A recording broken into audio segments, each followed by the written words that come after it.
چنتا بھی اللہ تبارک و تعالی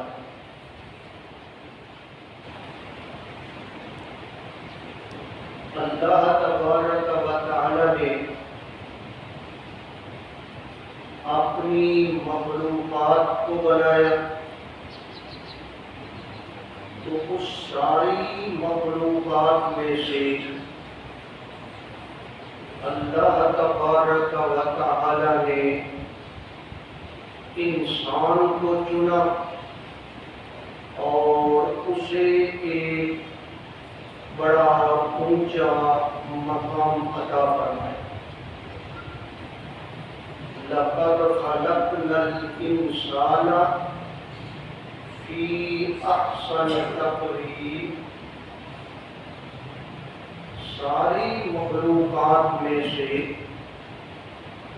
انسان کو افضل اور اعلیٰ بنایا۔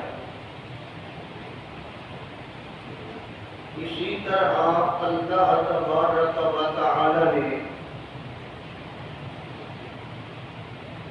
سارے فرشتوں میں سے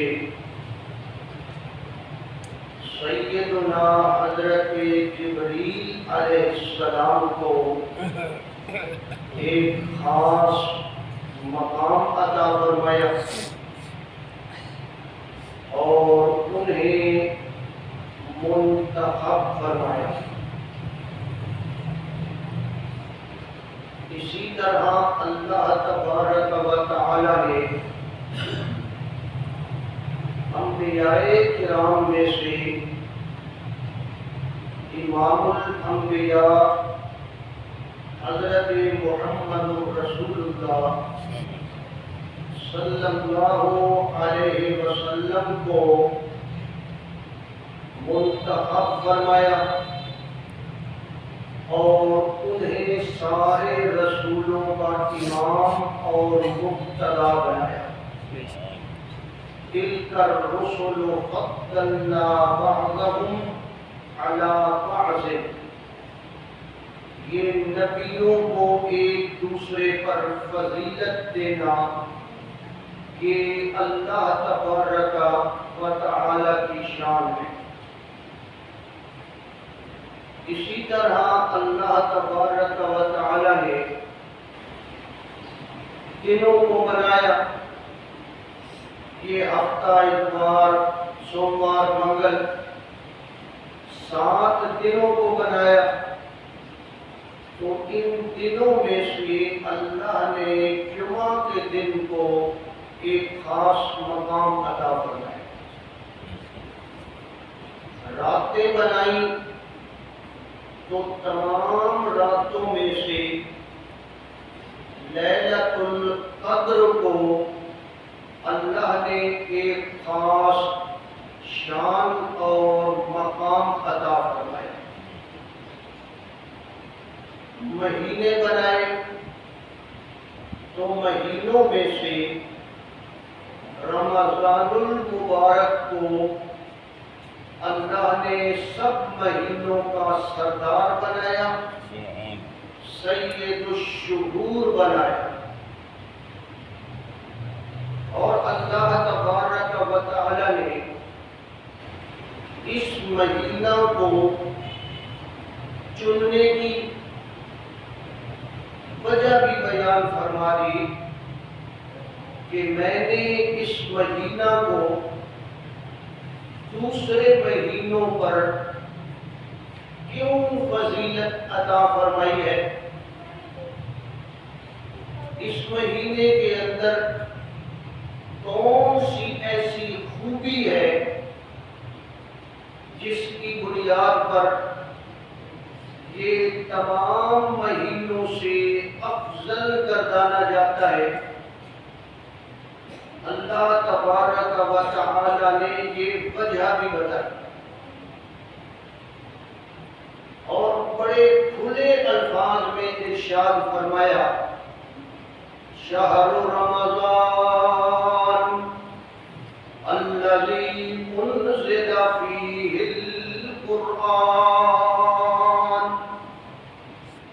کہ رمضان کو جو مقام ملا ہے جو عزت اور شان ملی ہے یہ اس بنیاد پہ ملی ہے انزل فیہ القرآن، کہ اس مہینہ کو قرآن کے ساتھ تعلق ہے۔ اور یہ بات آپ سمجھ لیجئے کہ جس کو قرآن کے ساتھ جتنا تعلق ہو جائے اللہ اس کی عزت میں، مقام میں، شان میں اتنا ہی اضافہ فرما دیتے، کیونکہ قرآن کوئی عام کتاب نہیں ہے، قرآن اللہ کی کتاب ہے، قرآن اللہ کا کلام ہے، اور جس طرح اللہ تبارک و تعالی ہمیشہ سے ہے، ہمیشہ رہے گا، اللہ کا کلام بھی ہمیشہ سے ہے، ہمیشہ رہے گا۔ قرآن کی وجہ سے اللہ نے اس مہینے کو خاص مقام عطا فرمایا، اسی لیے اس مہینہ کے اندر مسلمانوں کے لیے حکم ہے کہ تم بھی قرآن کے ساتھ اپنا خصوصی تعلق قائم کرو۔ اس مہینے کے اندر زیادہ سے زیادہ قرآن کی تلاوت کرنا، تراویح کے اندر قرآن سننا، قرآن سنانا، قرآن سمجھنا، سمجھانا، یہ ایک خاص شغف ہونا چاہیے۔ اور پھر اس قرآن کی نسبت سے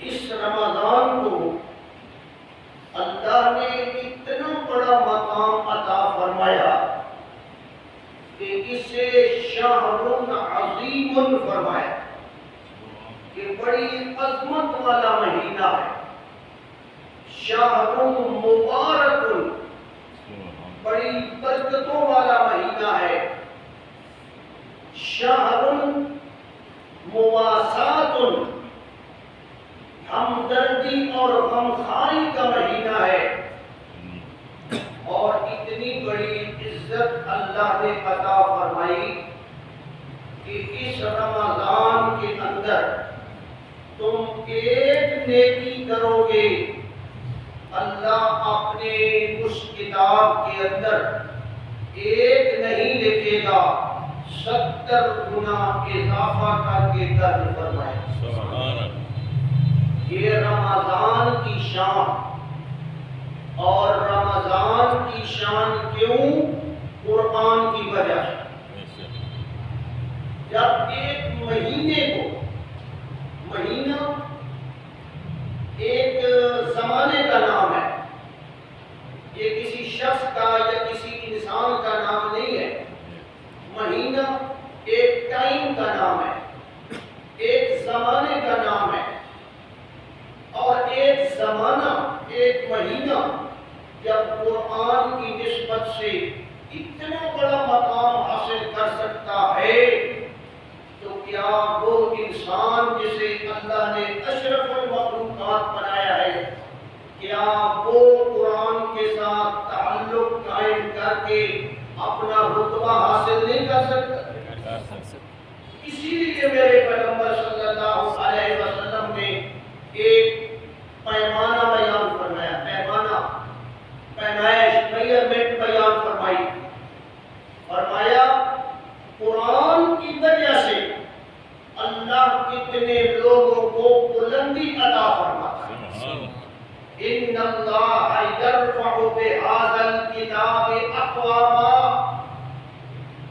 اس کتاب کی وجہ سے کئی قوموں کو اللہ بلندی عطا فرماتا ہے۔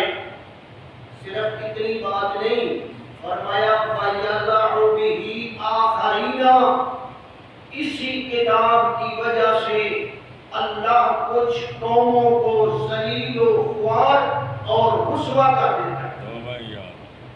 عزت ملی تو قرآن کی وجہ سے، اور ذلت ملی مطلب کیا ہے کہ ذلت ملنے کا کہ قرآن سے جتنا دور ہوتا جائے گا اللہ اسے ذلیل و خوار کرتا چلا جائے گا۔ آپ کہیں گے جی یہ کس کو بیان کیا گیا آپ نے؟ ہم تو ذلیل و خوار نہیں ہیں۔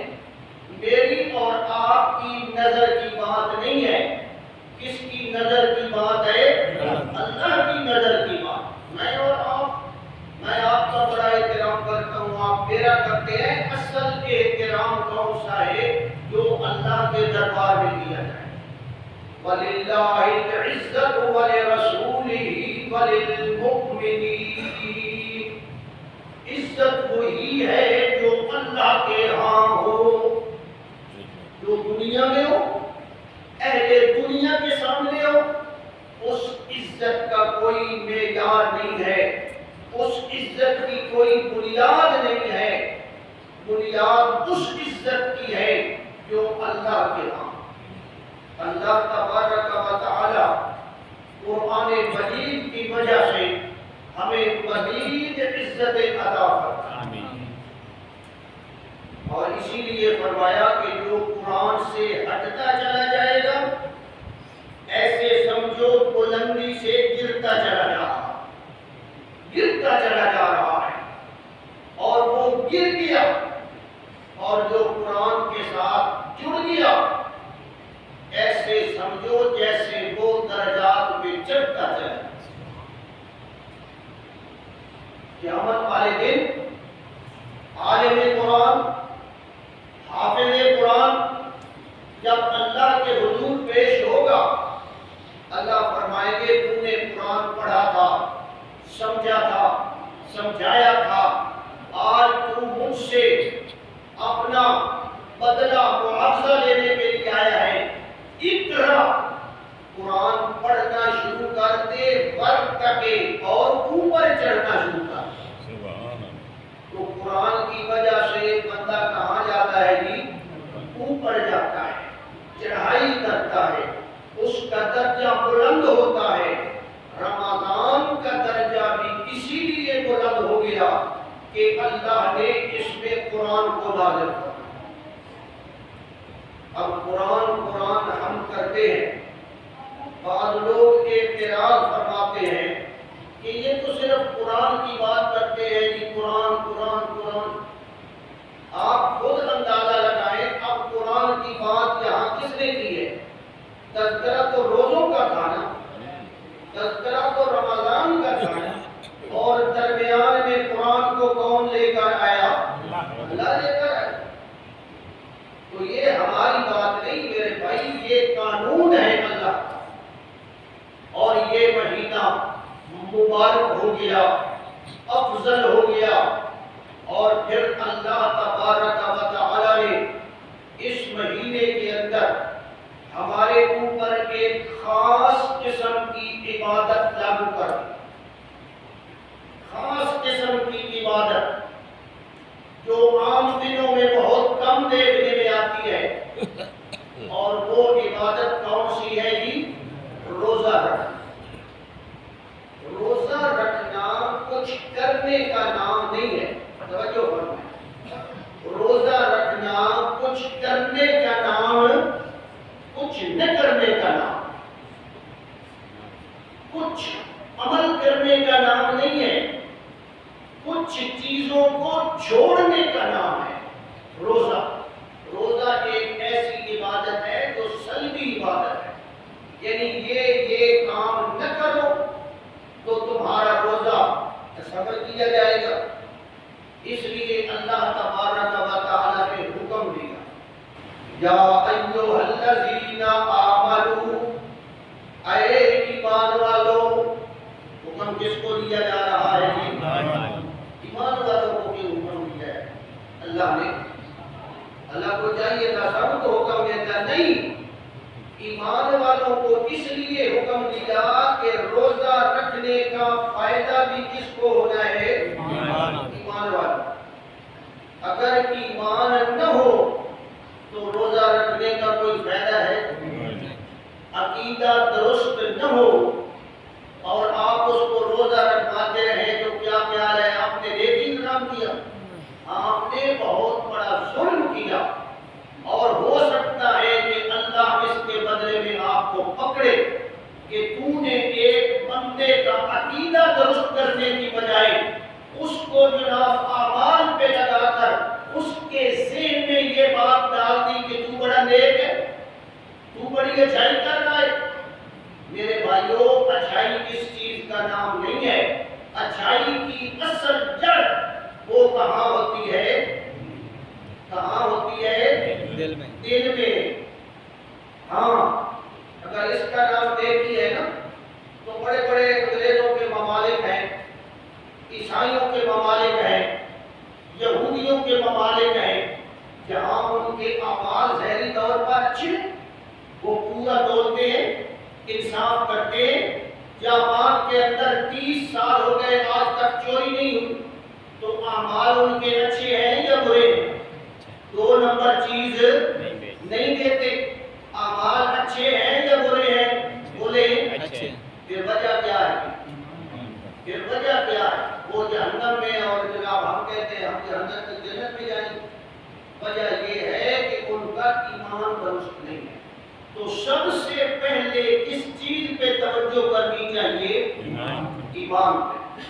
یا ایھا الذین آمنوا کتب علیکم الصیام، اے ایمان والو، جن لوگوں نے اپنا ایمان بنا لیا، اپنا عقیدہ درست کر لیا، سب سے پہلے عقیدہ درست کیا جائے گا۔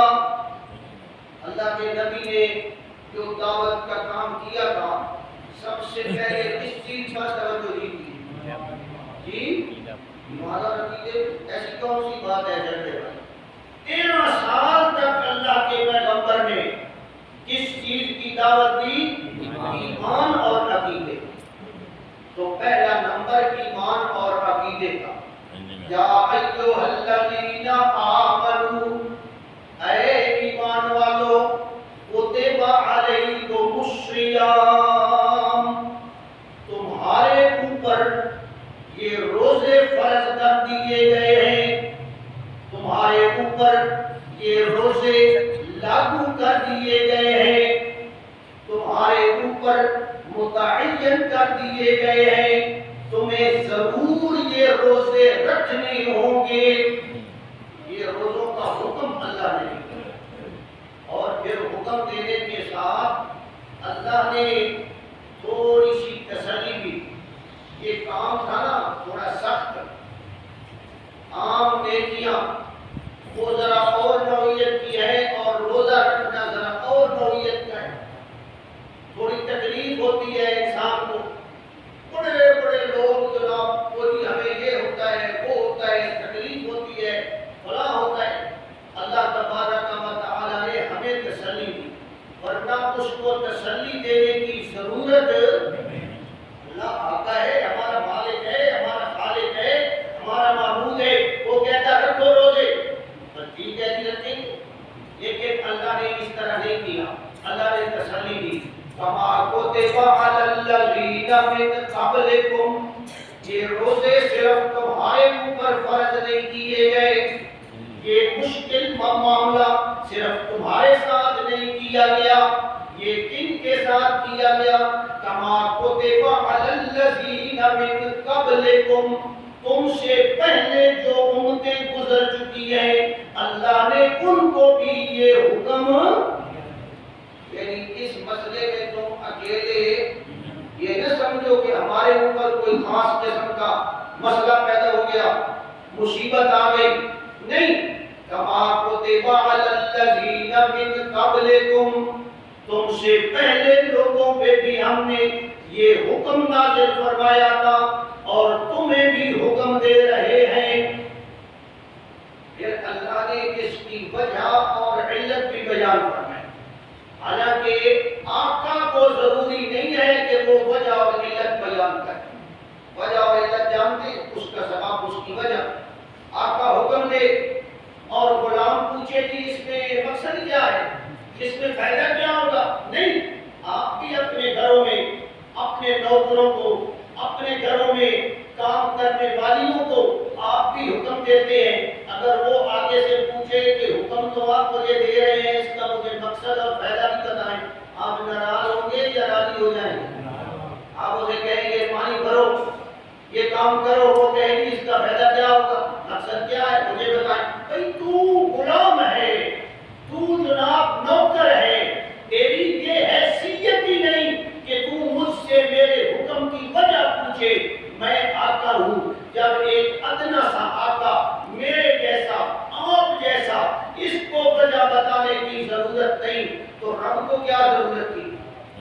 رب کہتا روزہ رکھو، ٹھیک ہے رکھیں گے، نہیں، اللہ نے وجہ بتائی، کیونکہ اللہ تبارک و تعالی کوئی حکم ہم سے زبردستی منوانا نہیں چاہتا، یہ اللہ کا خاص طریقہ کار ہے، جس سے ہم بے خبر ہیں۔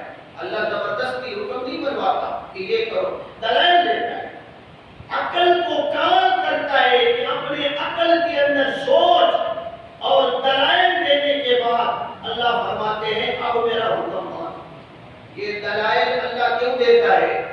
ہمیں بھی دلائل دینے چاہیے یا نہیں دینے چاہیے؟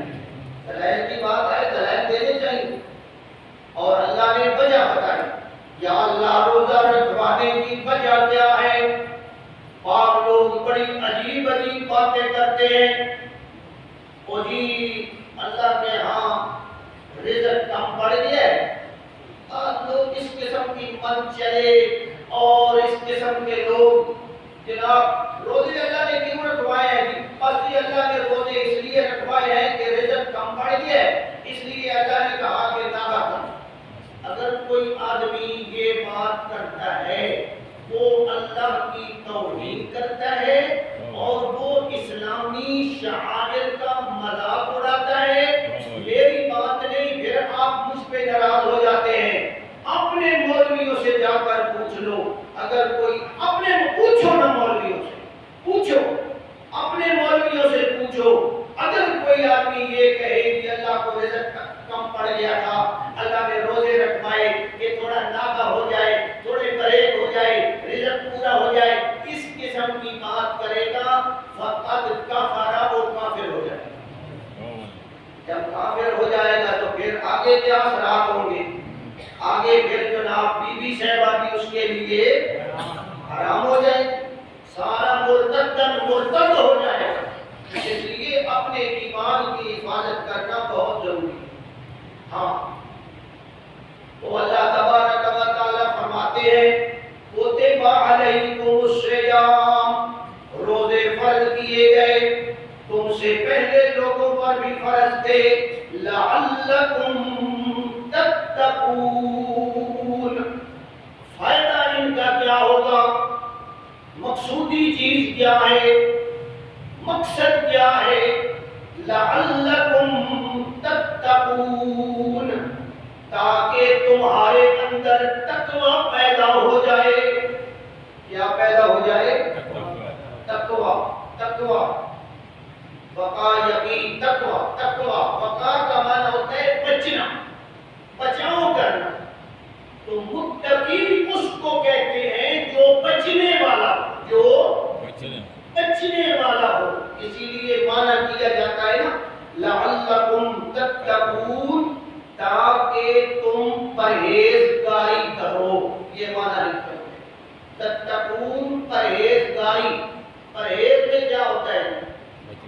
پرہیز میں بچا ہی جاتا ہے نا۔ اچھا بھلا کھانا آپ کے سامنے آتا ہے اور آپ جناب ایک دورے کو سائڈ پہ رکھ دیتے ہیں کہ مجھے شوگر ہے، ڈاکٹر نے منع کیا ہے، میری اس سے پرہیز ہے، یہ بڑا چیز کو سائڈ پہ رکھ دو، میری اس سے پرہیز ہے، یعنی اس سے آپ بچتے ہیں۔ تو اللہ تبارک و تعالی فرماتے ہیں روزے میں نے اس لیے فرض کیے تاکہ یہ بچنے والی جو قوت ہے نا تمہارے اندر، اس کو تقویت مل جائے اور تمہارے اندر پرہیزگاری پیدا ہو۔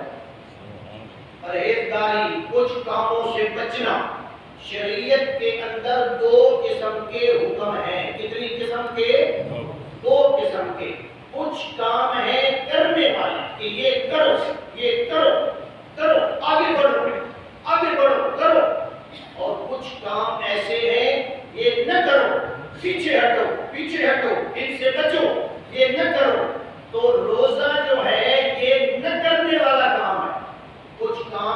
کیا ہوتے ہیں؟ منع ہوتے ہیں، نہیں کرنے ہوتے ہیں۔ اور جب نہیں کریں گے تو اللہ تبارک و تعالی اسی روزے کی وجہ سے ہمارے دلوں کے اندر تقوی پیدا فرما ہے۔ تقوی، کام نہ کرنا، بچنا، یہ تو آپ کو سمجھ آ گئی۔ اور لازمی بات ہے اپنے عقل سے سوچیں، جب ہم بچیں گے تو کون سے کاموں سے بچیں گے؟ اچھے کاموں سے یا برے کاموں سے؟ یہ تو اندر سے ٹوٹ بات ہے کہ جب ہم نے بچنا ہے تو کن کاموں سے بچنا ہے؟ برے کاموں سے۔ یہ تو بالکل کھلی بات ہے۔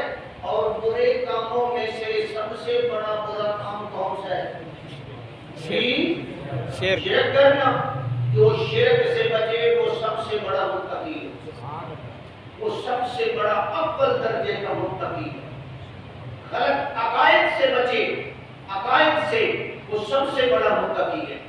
غلط اعمال سے بچنا بھی تقویٰ ہے، وہ بھی تقویٰ ہے، لیکن غلط عقائد سے بچنا اس سے بھی بڑا تقویٰ ہے۔ حضور نے فرمایا، ایسے اشارہ کیا، الا وان فی الجسد مضغۃ، خبردار اس وجود انسانی کے اندر گوشت کا ایک لوتھڑا ہے، مضغۃ ایک گوشت کا لوتھڑا ہے، اذا صلحت صلح الجسد کلہ، اگر وہ اندر والا لوتھڑا ٹھیک ہو جائے سارا نظام ہی ٹھیک ہو جائے گا۔ اب وہ کون سا لوتھڑا ہے یہ؟ اور اس کے اندر کیا ہوتے ہیں؟ عقیدے اور خیالات ہی ہوتے ہیں۔ اور اس میں کیا ہوتا ہے؟ جب وہ ٹھیک ہو جائے، اذا صلحت صلح الجسد کلہ، سارے وجود کا نظام درست ہو جائے گا۔ وَإِذَا فَسَدَتْ، جب اس کے اندر خرابی پیدا ہو جائے، فَسَدَ الْجَسَدُ كُلُّهُ، وجود کے سارے اعمال کا نظام خراب ہو جائے گا۔ اور پھر حضور نے فرمایا، التقویٰ ہاہنا، یوں اشارہ فرمایا، التقویٰ ہاہنا یشیر الی صدرہ، تقویٰ یہاں ہوتا ہے، تقویٰ دل میں ہوتا ہے۔ یہاں اصل منبع ہے نا کسی کام کے کرنے نہ کرنے کا، ارادہ تو یہاں سے پیدا ہوتا ہے۔ تو اصل تقویٰ اس بندے کا ہے جس کا عقیدہ اور ایمان کیا ہو جی؟ درست۔ عقیدہ اور ایمان درست نہ ہو اور ہم کہیں بڑا نیک آدمی ہے، بڑا متقی ہے، یہ ہماری غلط فہمی ہے۔ ہم ظاہری چیز کو دیکھتے ہیں، ظاہری شکل کو، ظاہری انداز کو، اور ہم فیصلہ کرتے ہیں۔ ہمارا فیصلہ کوئی درست ضروری نہیں کہ ہو درست ہو۔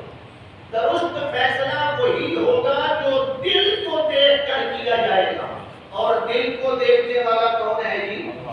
اللہ۔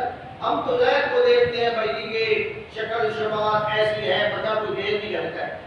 اسی لیے تو روزانہ جب ہم بازار میں جاتے ہیں، شکل شمال دیکھ کر سودا خریدتے ہیں، گھر میں آ کر شاپر کھولتے ہیں، سمجھ آتی ہے کہ یار یہ بھی کوئی بہت بڑا مسئلہ ہے۔ شکل موڑنا اور کرتوت ہم دو بتاتے ہیں، روزانہ کھا رہے ہیں صرف شکل کی بنیاد پہ، کیونکہ ہمارے پاس معیار کوئی نہیں۔ اور اصل معیار کیا ہے کہ دل اس کا درست ہو، دل کا عقیدہ درست ہو، دل کے خیالات درست ہو۔ اچھا جی، پھر روزہ رکھنے سے تقویٰ کیسے پیدا ہوگا؟ سارا دن وہ بندہ بھوکا رہے، پیاسا رہے، شہوات نفسانیہ سے بچتا رہے، اور شام کے وقت وہ روزہ کھولتا ہے، اور اللہ کا قرآن کہتا ہے لعلکم تتقون، تاکہ تم کیا ہو جاؤ؟ متقی بن جاؤ، پرہیزگار بن جاؤ، تقوی والے بن جاؤ۔ اور جب تقوی والے بن جائے نا، پھر آگے تقوی کی فضیلتیں اللہ فرماتے ہیں اعدت للمتقین، میں نے جنت تیار ہی تقوی والوں کے لیے کی ہے۔ پھر تو سارے راستے کھل گئے جناب، متقی بن گئے تو سیدھے جنت پہ۔ ہاں، ان للمتقین جنات، جنات ان کے لیے۔ تو میرے بھائی، روزہ رکھنے سے تقویٰ کیسے پیدا ہوگا؟ ذرا غور فرمائیں۔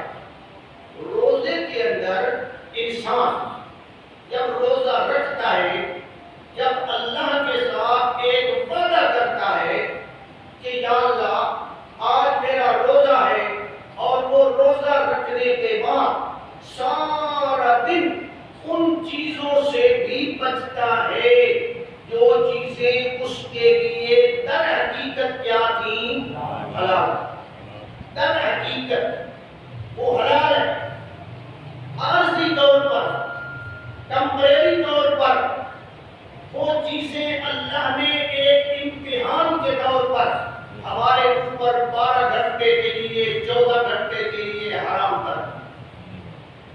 چیزیں تھیں حلال، چیزیں تھیں حلال، اور اللہ نے ہمارے اوپر کر دی حرام. کتنے وقت کے لیے جی؟ مخصوص گھنٹوں کے لیے.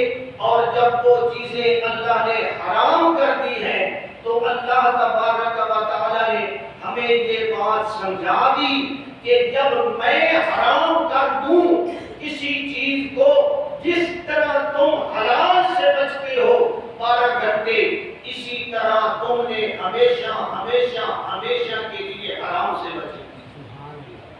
اب حلال سے ہم بچتے ہیں، یعنی صبح روزہ رکھا ہے جناب، سارا دن ہم حلال چیز کو بھی استعمال نہیں کرتے. ایک ٹریننگ ہو رہی ہے، ایک ریہرسل ہو رہی ہے، اور اس عقیدے کو پانی مل رہا ہے. کون سے عقیدے کو؟ اس عقیدے کو پانی مل رہا ہے کہ اگر وہ کہے تو حلال بھی کیا بن جاتی ہے؟ حرام بن جاتی ہے. اور جس کو اس نے پرماننٹ حرام کیا ہے اس کو کیوں نہ حرام سمجھے؟ عارضی طور پہ جب ہم سمجھتے ہیں کہ یہ حرام ہے، کیوں جی؟ اللہ نے حرام قرار دیے، اللہ نے فرما دیا، تو اس کا مطلب ہے کہ ہمیں حلال اور حرام کے اندر غور کرنے کی ضرورت نہیں ہے کہ یہ حرام کیوں ہے، یہ حلال کیوں ہے. نہیں، اس کا حکم ہے. اس کا کیا ہے جی؟ حکم. اس کے حکم کو ہم نے ماننا ہے. اسی کو کہتے ہیں کہ حکم. نہ آپ دیکھیں گدھے کے گوشت میں اور گائے کے گوشت میں کتنا سارا فرق ہے. ہو سکتا ہے ہمیں کھلا دیا جائے، ہمیں پتہ ہی نہیں چلے. جس طرح گدھے کے گوشت کے اندر جناب پروٹین وغیرہ ہے، اسی طرح گائے کے اندر بھی ہے. کوئی خاص فرق ہمیں محسوس نہیں ہوگا. لیکن وہ حرام اور یہ کس بیس پہ حلال اور حرام ہے؟ حکم کی بیس پہ. بنیاد حکم ہے اللہ کا. اس لیے فرمایا کہ 12 گھنٹے 14 گھنٹے تم حلال سے بچو گے، اور اس طرح پھر تمہیں ساری عمر کے لیے 12 مہینوں کے لیے اللہ کے حرام کردہ چیزوں سے بچنا. تو پھر کیا خیال ہے اگر یہ نظریہ بن جائے کہ میرے اللہ نے منع کیا ہے، اب پانی ٹھنڈا ہے، شربت ٹھنڈا ہے، فریج میں جناب کھانے کی چیزیں پڑی ہیں، میں کہتا ہوں کہ نہیں جی نہیں، یہ میں تو نہیں کھاؤں گا، میرے لیے یہ حرام ہے. اگر یہ چیز پیدا ہو گئی ہے، کل کلا اللہ کی حرام کردہ چیز کو ہم حرام تسلیم کریں گے یا نہیں کریں گے؟ تو یہ اللہ تبارک و تعالی یہ نظریہ ہمیں دے کر، ہم نے تو روزہ رکھا جناب، بس پتہ ہی کوئی نہیں ہے، بس جناب سوچے ہی کبھی نہیں کہ کیوں روزہ رکھا ہے، روزے کا مقصد کیا ہے، کیا میرے اندر وہ جناب پیدا ہوا ہے یا نہیں ہوا. تھوڑا سا ہم دنیا کا کام کریں تو ہم ٹیسٹ کرتے ہیں جناب، پھر ٹیسٹ کرتے ہیں کہ میرا بخار اترا ہے یا نہیں اترا. دوائی لیتے ہیں، بھائی میرا بخار اترا ہے یا نہیں اترا، میں ٹیسٹ تو کروں. تو کیا خیال ہے جب روزہ ہم اس لیے رکھتے ہیں کہ ہمارے اندر تقویٰ پیدا ہو جائے، ہمیں ٹیسٹ کرنے کی ضرورت ہے یا نہیں ہے؟ ضرورت. پتہ ٹیسٹ تو کریں کہ ہم متقی میں بنوں یا میں متقی بنوں. اور روزہ کھول کے ہی جناب، روزہ جناب کھول کے ہی وہ بندہ بالکل جناب والا اپوزٹ راستے پہ چل پڑے، اس کا مطلب ہے وہ متقی نہیں بنا، اس کو فائدہ نہیں ہوا، اس نے دوا کا استعمال درست طریقے سے نہیں کیا. تو اگر درست طریقے سے اس خیال اور اس شعور اور اس عقیدے کے ساتھ روزہ رکھا جائے، یقیناً روزہ ہمیں متقی بناتا ہے.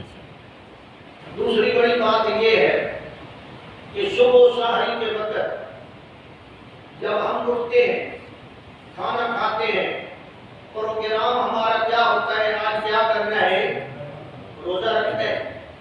ہمارے اندر ایک نیت ہوتی ہے، ایک پروگرام ہوتا ہے کہ میں نے آج روزہ رکھنا ہے. یہ جو نیت بعض علماء نے بتائی ہے نا باب صوم غد نویت من شہر رمضان، یہ کوئی پرانے مولویوں نے بتائی تھی، یہ کوئی حدیث قرآن کی بات نہیں ہے. ایک بندہ یہ نہیں پڑھتا، صبح اس نیت کے ساتھ کھانا کھا رہا ہے، بھائی جلدی جلدی کھاؤ اذان ہونے والی ہے، بھائی چائے پیو اذان ہونے والی ہے، کیا خیال ہے اس کی نیت کیا ہے؟ یہی نیت ہے، ختم. کوئی اور نیت کرنی ہے ایسا بیٹھ کر کہ یا اللہ میں جو آپ روزہ رکھنے کی نیت تو ہے، بس اندر تھوڑا سا ایک تصور آ جائے کہ میں نے آج یہ کام کرنا ہے. اور رمضان المبارک کے اندر ایک مسلمان آدمی کی نیت ہونی چاہیے، نیت ہونی چاہیے آٹومیٹکلی. صبح جاگے کیوں جاگے؟ پہلے تو کبھی نہیں جاگا تھا، روٹی کھا رہا ہے، گھڑی دیکھ رہا ہے، ٹائم دیکھ رہا ہے، کیوں دیکھ رہا ہے؟ نیت ہے روزہ رکھنے کی، بس خلاص. ہم لوگوں نے دین کو مشکل بنایا، یہ نیت کرو جی، وہ نیت کرو جناب، فلاں کرو جی، فلاں کرو. نیت کس چیز کا نام ہے جی؟ دل کے ارادے کا. اور دل کے ارادے اندر ہوتا ہے الفاظ کی ضرورت. اگر کسی نے الفاظ کہہ دیے تو یہ اس کو ہم اس کے اوپر فتویٰ نہیں لگا رہے. ہاں ان الفاظ کو اگر سنت سمجھ گئے پھر وہ غلط کرتا. ایسے وہ نیت کرے کہ یا اللہ آج کا میرا روزہ ہے. رمضان شریف کے اندر تو میں الٹا یہ کہوں گا کہ جس نے روزہ نہیں رکھنا اس کو نیت کرنا ضروری ہے کہ میرا آج روزہ کوئی نہیں. یہ ضروری ہے اس کے لیے کہ وہ نیت کو کلیئر کرے. باقی تو نیت ہے ہر مسلمان کی. اللہ ہمیں سمجھ عطا فرمائے. جب ہم نے روزہ رکھا، نیت کر لی دل میں، اللہ کے ساتھ ایک پرامش اور ایک وعدہ کر لیا، اب میرے جیسا گناہگار، آپ جیسے حضرات سارا دن اس وعدے کی لاج رکھتے ہیں یا نہیں رکھتے؟ جی چلو جی میری اور آپ کی بات نہیں. چھوٹا بچہ ہو، نابالغ بچہ ہو، وہ بھی صبح سویرے اگر نیت کر لے نا کہ اماں آج میں نے روزہ رکھنے کی نیت کی ہے، اماں کہتی ہے نہیں بیٹے کھول دے کھا لے، وہ کہتا ہے میں نہیں کھاؤں گا، میں نے صبح نیت کرنے کی، میں نے اللہ کے ساتھ ایک وعدہ کر لیا تھا. تو روزے نے ہمیں سبق دیا کہ جو وعدہ رب کے ساتھ کیا جائے اس کو نبھانا ہوتا ہے. اس کو کیا کرنا ہوتا ہے؟ اس کو توڑنا نہیں. اس وعدے کو کیا کرنا ہوتا ہے؟ نبھانا ہوتا ہے. روزے نے ہمیں یہ شعور دیا کہ رب کے ساتھ کیا ہوا وعدہ کو نبھانا چاہیے. یا ایھا الذین آمنوا اوفوا بالعقود، میرے اور تیرے ساتھ جو وعدے ہیں وہ بھی نبھانے چاہیے، اور رب کے ساتھ کیا ہوا وعدہ وہ نہیں نبھانا چاہیے. تو جب یہ 12 گھنٹے والا وعدہ ہم بڑا نبھاتے، کوئی نہیں جی نہیں میں روزہ نہیں کھولوں گا، بیمار ہو گیا بھائی روزہ کھول دے، نہیں جی نہیں میں نہیں کھولوں گا، میں نے نیت کی تھی. ہمارے اندر ایک جذبہ ہوتا ہے، اچھی بات ہے، ہونا چاہیے، لیکن میرا مقصد یہ ہے کہ اس جذبے کو ذرا اور زیادہ تیز کرتے ہوئے یہ جذبہ بھی رکھنا چاہیے کہ میں نے اللہ کے ساتھ صرف یہ آج والا وعدہ نہیں کیا، میں نے اور وعدے بھی کیے. نہ رب کے ساتھ صرف یہ روزے والا وعدہ کیا کہ یا اللہ آج میرا روزہ ہے، بس اس کو نہیں، اور وعدے کو نہیں کیے. الست میں وعدہ نہیں کیا تھا. وہ عالم ارواح میں جب انسان کی باڈی میں بنی، جب انسان کا وجود نہیں بنا، جب انسان دنیا میں نہیں آیا، اس وقت انسان نے اپنے اللہ کے ساتھ وعدہ کیا تھا یا نہیں کیا تھا؟ یہ اس وعدے کو نبھانا چاہیے یا نہیں نبھانا چاہیے؟ وَإِذْ أَخَذَ رَبُّكَ مِن بَنِي آدَمَ مِن ظُهُورِهِمْ ذُرِّيَّتَهُمْ وَأَشْهَدَهُمْ عَلَىٰ أَنفُسِهِمْ أَلَسْتُ بِرَبِّكُمْ. او لوگو تم سارے کے سارے جمع ہو، آج میرے ایک سوال کا جواب دو. الست بربکم، کیا میں تمہارا رب نہیں ہوں؟ یہ سوال کا انداز دیکھیں، میں تمہارا رب نہیں ہوں؟ سب نے کیا جواب دیا؟ قالوا بلا، قالوا بلا، بلا ہاں کہ میں نے بھی ہے۔ پیچھے نفی ہو نا، سوال منفی ہو تو بلا کا معنی کیا ہے؟ جیسے ہم انگریزی میں کہتے ہیں why not، کیوں نہیں جی، کیوں نہیں جی، گالی دیجیے why not۔ قالوا بلا، یا اللہ کیوں نہیں، ہم تجھے اپنا رب مانتے ہیں، تو ہی ہمارا رب، تو ہی ہمارا پروردگار، تو ہی ہمارا پالنہار۔ اور پالنے میں کتنی چیزیں ہوتی ہیں؟ تو نفع دینا اور نقصان سے بچانا، یہ دو عنصر ہیں پالنے کے بنیادی، ورنہ کوئی چیز پلتی نہیں۔ پودا لے کر آئے 10 روپے کا، ایک بکری کا بچہ لے کر آئے، اس کو پالے، بنیادی طور پر کتنے کام کرنے ہیں جی؟ تو فائدے والی چیزیں اس کو دینی ہے اور نقصان والی چیزوں سے بچانا ہے۔ اس کو کہتے ہیں ربوبیت، اس کو کیا کہتے ہیں؟ پالنا، اس کو کہتے ہیں پرورش کرنا۔ تو کیا ہمارا اصل پرورش کنندہ کون ہے؟ اللہ۔ الستو بربکم، میں تمہارا رب نہیں ہوں؟ سب نے کہا بلا، یا اللہ کیوں نہیں، ہم تجھے رب مانیں گے۔ اللہ فرماتے ہیں اس لیے میں نے آج یہ وعدہ تم سے لے لیا، یہ تمہارے ضمیر کے اندر یہ مسئلہ رکھ دیا۔ کہاں رکھ دیا؟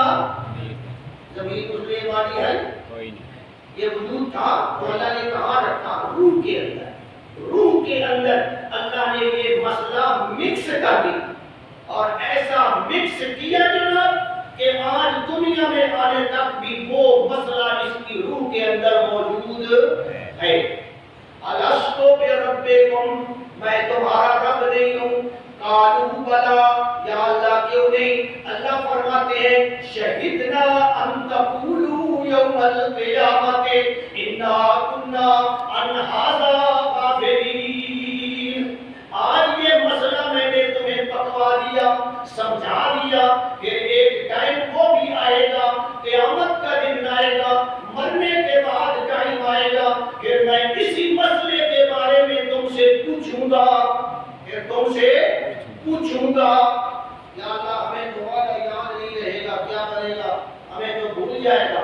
اللہ فرماتے ہیں نہیں نہیں، میں نے تمہاری فطرت کے اندر یہ بات رکھی اور تمہیں یاد کروانا بھی میری ذمہ داری ہے۔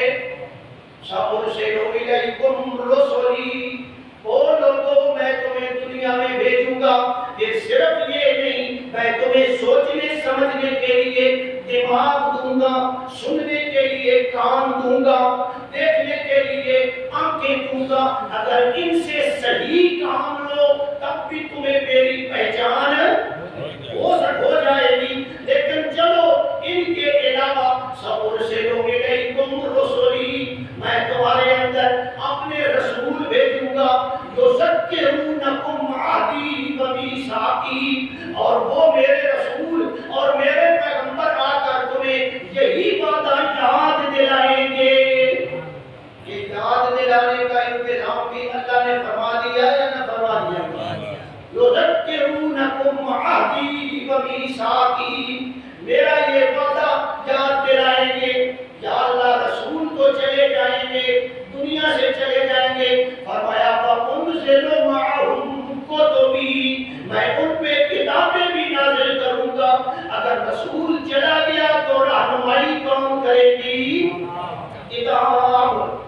رسول چلا جائے تو رہنمائی کون کرتا ہے؟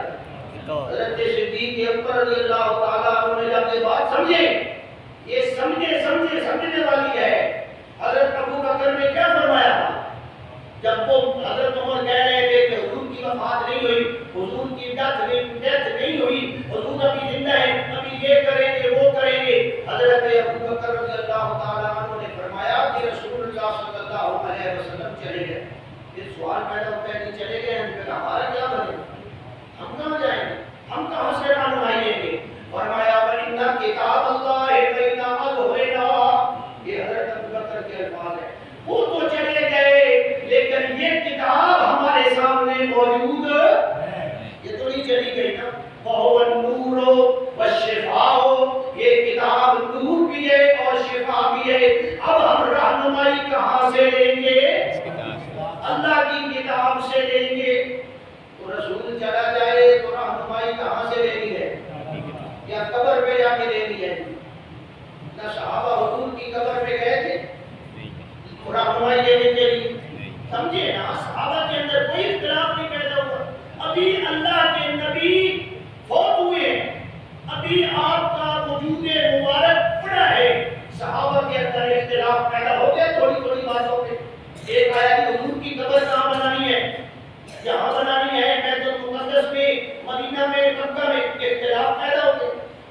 تو کیا خیال ہے یہ اختلاف حل کروانے کے لیے صحابہ نے حضور سے رجوع کیا کہ یا رسول اللہ تجھے آپ فرماؤ بس تمہاری جناب تمہاری قبر کے بڑا جی انا للہ و انا الیہ راجعون؟ صحابہ نے حضور سے رابطہ، حضرت ابو بکر آئے، انہوں نے فرمایا میں نے حضور سے سنا تھا نبی کی قبر وہاں ہی ہوتی ہے جہاں اس کی ڈیتھ ہوتی ہے۔ تو مسئلہ باہر والے نے حل کیا جب بہت سنا ہے، ابھی قبر میں بھی نہیں گئے۔ یہاں کا ایک مولوی ہے، یہ جناب پہاڑی علاقے کا، وہ پنڈی میں فوت ہوا اور وہ جناب اس کا شاگرد کہتا ہے، اب تو اس کا شاگرد بھی فوت ہو گیا، شاگرد کہتا ہے کہ حضرت صاحب کی میں میت لے جانا، رستے میں فلانی جا کے آیا، میں حضرت کو پوچھا حضرت پر تمہاری قبر لکھائی بنا دے گی؟ حضرت ہوئے کہ حضرت فرما رہے میری قبر کتنے نہیں بنانی، منارے آ گیا، میں کہ حضرت کو منارہ آ گیا ہے اپنا مرکز ہے اتنے بنا دے گی؟ کہ نہیں نہیں اتنے نہیں بنانی، میری قبر پکا میری زمینہ کے بعد بنانی۔ ایمانداری سے بتائیے یہ سچ ہے یا جھوٹ ہے؟ پتہ نہیں کوئی دماغ میں خرابی ہے یا کیا مسئلہ ہے۔ ہم یہ کہتے ہیں کہ یہ درست بات نہیں ہے، وہ روح چلی جاتی ہے فرشتوں کے پاس ہوتی ہے، وہ یہاں آ کر رابطے اور کمیونیکیشن ہمارے ساتھ، جب صحابہ نے نہیں کیا تو ہم کیسے کر سکتے ہیں؟ اس لیے میرے بھائی بات سمجھو، اور معہم کتبی، میں ان کے ساتھ کتابیں بھیجوں گا، وہ کتابوں سے رہنمائی لیں گے۔ پھر وہی مسئلہ جو اللہ نے عالم ارواح کے اندر روحوں سے وعدہ دیا تھا، آج قبر کے اندر جب آدمی پہنچتا ہے، عالم قبر میں پہنچتا ہے، کہاں جی؟ عالم قبر میں پہنچتا ہے، پھر آج اللہ نے وہی سوال کیا یا نہ کیا؟ پہلا سوال من ربک، من ربک، دس تیرا رب کون ہے؟ وہ مسئلہ پہلے دن والا۔ تو پہلے دیہڑے اگر اللہ نے روح کو لو یہ وعدہ لیا ہے کہ آدمی اللہ میرے روح کو لو پوچھ سکتا ہے یا نہیں پوچھ سکتا؟ پوچھ سکتا ہے نا۔ ہندو کی قبر میں بھی سوال ہوتا ہے، تو آپ ہندو کی قبر ہی کوئی، قبر کا یہ معنی نہیں ہے، قبر کا معنی ہے عالم قبر، ایک اور جہان ہے، اور اس جہان میں اس سے بھی سوال ہوتا ہے، عیسائی سے بھی ہوتا ہے، یہودی سے بھی ہوتا ہے، سب سے یہ سوال ہوتا ہے من ربوں کا، تیرا رب کون ہے؟ اس لیے بات سمجھو، تو یہ مسئلہ بڑا اہم ہے، رب کے ساتھ کیا ہوا وعدہ نبھانا ہے یا نہیں نبھانا؟ یہ نماز میں ہم رب کے ساتھ وعدہ کرتے ہیں، ایاک نعبد و ایاک نستعین، یا اللہ ہم عبادت بھی تیری کریں گے اور مدد بھی تجھ سے مانگیں گے۔ یہ وعدہ ہم نماز میں کرتے ہیں، نماز کے بعد نبھانا چاہیے یا نہیں نبھانا چاہیے جی؟ یا نماز کے بعد ہی جناب والا سڑک پہ نکلتے ہی غیر اللہ کی شور و پکار، غیر اللہ کی عبادت، غیر اللہ کی نظر و نیاز، غیر اللہ کی منت منوتی، پھر نماز کے بعد کا فائدہ کیا ہوگا؟ روزے نے ہمیں یہ سبق دیا ہے کہ رب کے ساتھ جو وعدہ کیا جائے اس کی پاسداری کرنی ہوتی ہے، اس کو نبھانا ہوتا ہے، اس کی کیئر کرنی ہوتی ہے۔ ایسا نہ ہو کہ ہمارا رب کے ساتھ کیا ہوا وعدہ، یا یہ جو ہم نے کلمہ پڑھا ہے اس کلمے میں بھی ہم نے کوئی وعدہ کیا ہے یا نہیں کیا؟ لا الہ الا اللہ، کہ یا اللہ ہم عبادت کس کی کریں گے، حاجت روا مشکل کشا کس کو مانیں گے، یہ ہم نے کلمے کے اندر وعدہ کیا ہے۔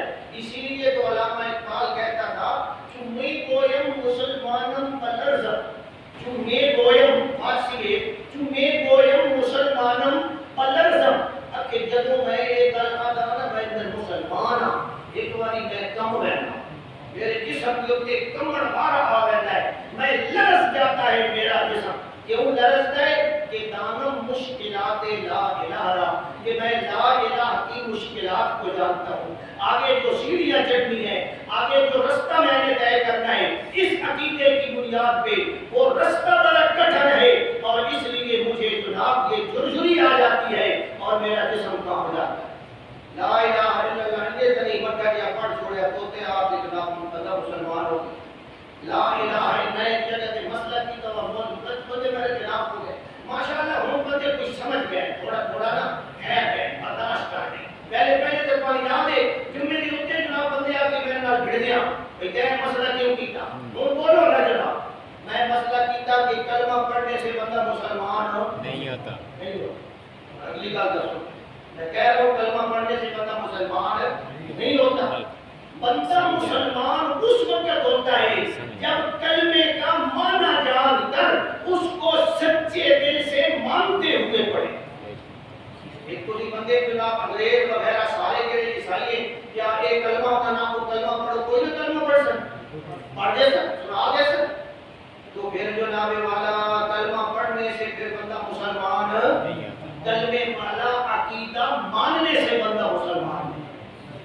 پٹھان کو چڑھے نا جوش کہ کسی نے نپ کیا ہوئے فلانیا تو کلمہ پڑھ تو جناب کافر ہے مجھے میں ماروں گا قتل کروں گا کلمہ پڑھو، وہ بندہ جناب کو ڈر گیا وہ صاحب کیا خان صاحب مت پڑھاؤ کلمہ، خان صاحب آپ کیا ہو مجھے اگر مجھے آپ کو کلمہ آتا ہے تو آج ایک مسلمان تو اور بڑھ جاتا ہے، میں کہا تو نہیں کوئی نہیں جناب یہ سمجھو مسئلہ کلمہ پڑھنے سے بندہ مسلمان نہیں ہوتا، کلمے کا معنی سمجھے اور معنی سمجھ کر پھر اس کے مطابق عقیدہ بناتے ہوئے پھر کلمہ پڑھے پھر وہ مسلمان ہوتا ہے۔ من قال لا الہ الا اللہ مخلصا